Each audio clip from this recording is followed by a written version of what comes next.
Binisita ni Regional Mobile Force Battalion 1 Force Commander Police Colonel Fidel D.G. Junio ang mga tauhan ng 103rd Maneuver Company kabilang ang mga nakadeploy sa Narvacan Regional Border Control Point. Layunin ng pagbisita na alamin ang kalagayan, kapakanan at moral ng mga tauhan habang sila ay patuloy na nakadeploy. Personal na nagbigay ng gabay si Police Colonel Junio at pinaalalahanan ng lahat na manatiling alerto at mapagbantay sa lahat ng oras, lalo na ngayong papalapit ang pagdiriwang ng bagong taon.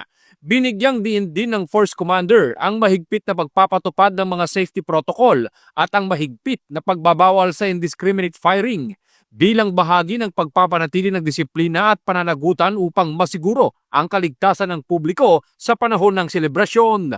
Patuloy na inuuna ng RMFB-1 ang kapakanan ng kanilang mga tauhan at ang kahandaan sa operasyon upang mapanatili ang kapayapaan at kaayusan sa kanilang nasasakupan. Mula dito sa Ilocos Region, ito ang inyong PNN Correspondent, Police Corporal J.R. Del Mendo, alagad ng batas, tagataguyod ng Balitang Pulis.